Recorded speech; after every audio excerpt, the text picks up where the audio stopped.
Now, at one point, you changed your name to Metta World Peace, which everyone was kind of shocked over. Yeah. Why Metta World Peace? Metta World Peace is a great name. Buddhist.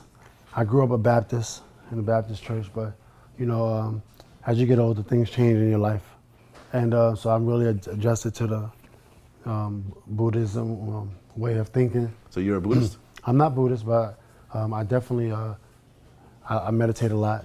I'm really into it. Because it means loving kindness and friendliness towards all? Absolutely. Absolutely. Things you don't learn when you're younger in the hood. And the hood is like pop anything and all. But because you're considered one of the most aggressive players out there. So yeah. to take one of the most aggressive guys in a very high impact sport, and to say loving kindness and friendliness towards all, I mean, because you're not really friendly with the other team when you're trying to beat them. Absolutely not. You're trying to win. But what happens is in the media, when you're selling something, you're gonna do anything you can to sell it. And the media is very, they can manipulate anybody. And basketball is a game. How we grew up playing. We from the streets. I'm not from Beverly Hills. You see what I'm saying? So people can't expect me just because I'm in the NBA, that I could be from Zionsville in Indiana, where I live at. I'm not from Zionsville. You understand? I'm not from Highland Park in Chicago. I'm from the streets. Yeah. You understand what I'm saying? And if you go and if you don't like it, then I don't know what to say. Well, a lot of players from your era are saying the game right now is too soft and friendly. I think the game is soft, but it's okay. It's cool. I think we grew up different, and I think the main thing is that you get guys that's from New Orleans, and these guys will never be able to make it. They go to elementary school, drug infested neighborhoods. You understand? Then they get to high school. They don't pass their grades. They can't get to college. Right? They go to junior college. They have different issues going on in the family household and environment. Some might go to jail. These guys never get the opportunity.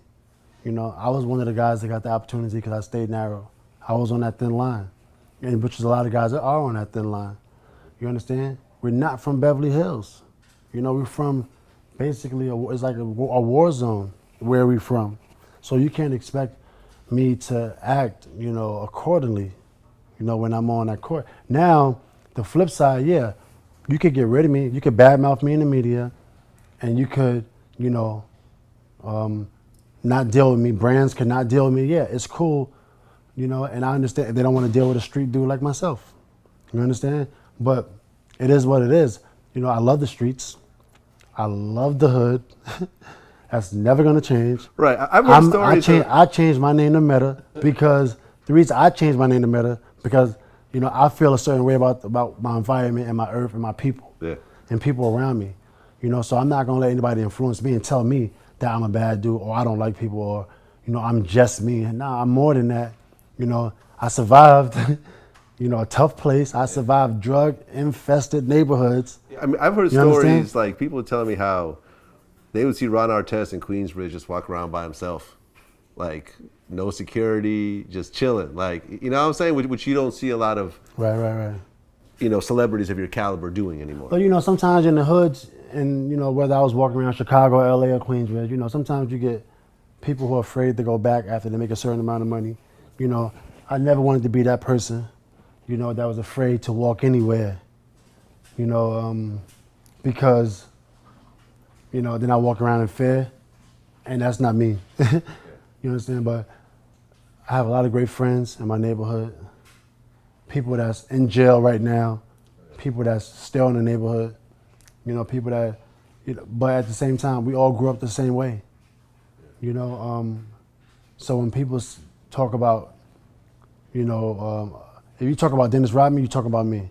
You talk about somebody in jail, you talk about me. You talk about me, you talk about somebody else, right? We all grew up the same way in the struggle. I remember, did you see the Nas, I think, Illmatic documentary that just came out? Yeah. Remember when they opened up, there was the insert that had Nas with like the Henny bottle with all his friends in the picture, and they were like, this guy's dead, this guy's doing Yeah. life, this Oh, guy's yeah. dead, this guy just did 20, this guy's dead, this guy's dead. And it was like literally like every single person in the picture was fucked up.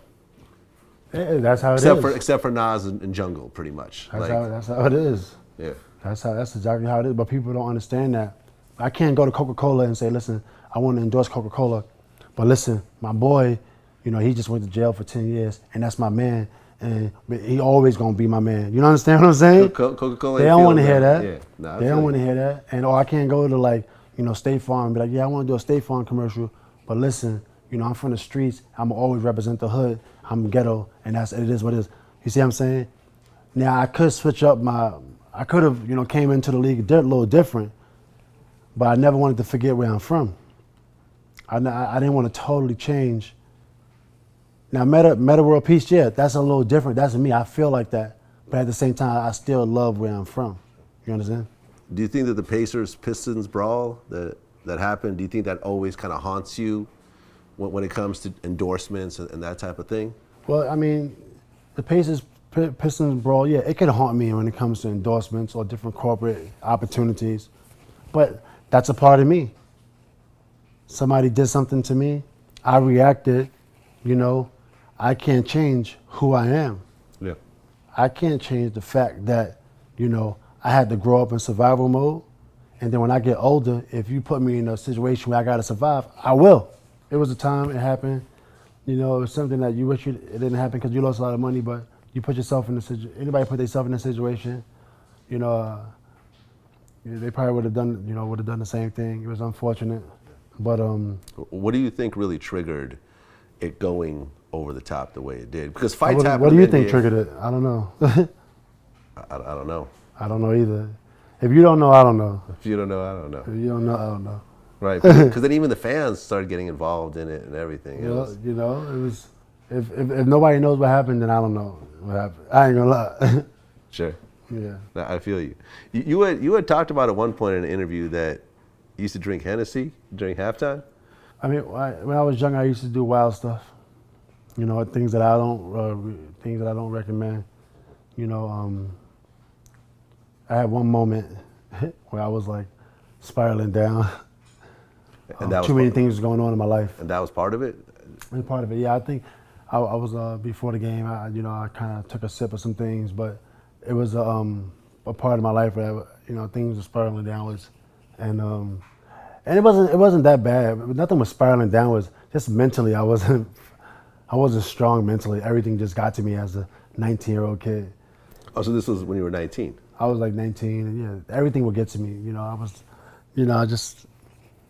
was still like in a young mind frame and still reckless and just so immature at that age, and I got through it. Okay, so you stopped after you were 19 or 20 or so. Stop what? drinking during halftime games. Oh, it was one moment.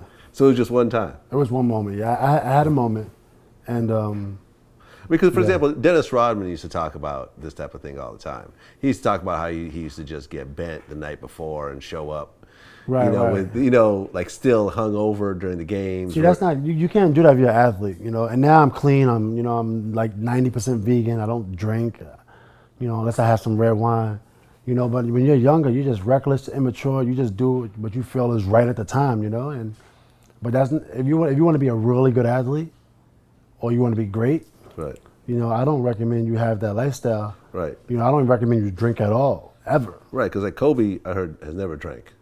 Well, Kobe's, he's great. He's top 5 ever.